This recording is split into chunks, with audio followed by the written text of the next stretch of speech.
সাবধান সাবধান সাবধান, হুঁশিয়ার হুঁশিয়ার। সীমান্তে অবৈধ অনুপ্রবেশ কোনো প্রকার গ্রহণযোগ্য, অবৈধ অনুপ্রবেশের চেষ্টা করবেন না। তারকাটার বাইরে যে লোক প্রবেশ করাইছেন অতি শীঘ্রে গেট খুলে ভেতরে প্রবেশ করা। সাবধান। আমরা এখানে দেখছি 6 জন অবৈধ পুশিং করছে বিএসএফ। আমরা এখানে বিজিবি আমাদের তাদেরকে আটক করছে, স্থানীয় লোকজন আসছে আরো অনেক। এখন আমরা তাদেরকে অবৈধ পুশিং আমরা বাংলাদেশে কোনোভাবেই গ্রহণযোগ্য করবো না, তাদেরকে বাংলাদেশে ঢুকতে দেওয়া হবে না অবৈধ।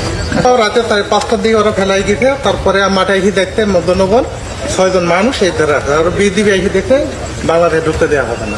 বিপিতে তো দেখছি যে সব সময় তো হলে আমাদেরও ডাকছে, বলছে যে ওদিক থেকে পুশিং হবে, আপনারা আমাদের একটু সাহায্য সহযোগিতা করেন।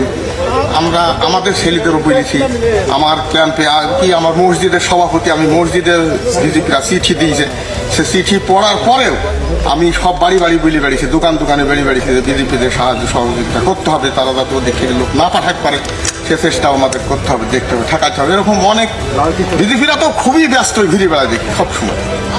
এখন ওনারা নাকি তো এভাবে লোক পাঠিয়ে যায়, তখন এনারা কি করতে পারবে না পারবে সেটা বলতে পারবো না। দেখেন এখন কি হয় না হয়। আজকে 5-7 দিন পর্যন্ত ভারতের বিএসএফ বিভিন্ন সীমান্ত দিয়ে অবৈধ পুশিংয়ের চেষ্টা অব্যাহত রেখেছে।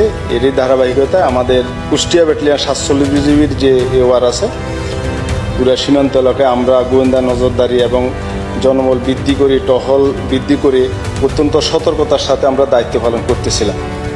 এরই মধ্যে আজকে ফজরের সময় আমি এখানে যে আপনারা দাঁড়িয়ে আছেন, এটা হচ্ছে 140-এর 4S মানে সাবফিলা, এখান দিয়ে একটা গেট আছে, এই গেট দিয়ে তারা এই 6 জন নারী, শিশু, বৃদ্ধ সহ 6 জন লোককে আজকে ভোরবেলা অর্থাৎ ফজরের সময় গেট খুলে আমাদের দিকে দিচ্ছিল। আমাদের টহল ফাঁটি এখানেই ছিল, তো এই টহল ফাঁটি তাদেরকে ওই দিক থেকে আসতে দেখে ওখানে হোল্ড করা এবং কি এইদিকে না আসার জন্য মাইকে অ্যানাউন্স করলে তারা ওই দেখতে পাচ্ছেন আপনারা প্রায় 50 গজ ভারতের অভ্যন্তরে ওখানে তারা এখন অবস্থান করছে। আমরা কোম্পানি কমান্ডার লেভেলে প্লাগ মিটিংয়ের জন্য চিঠি প্রেরণ করা হয়েছে।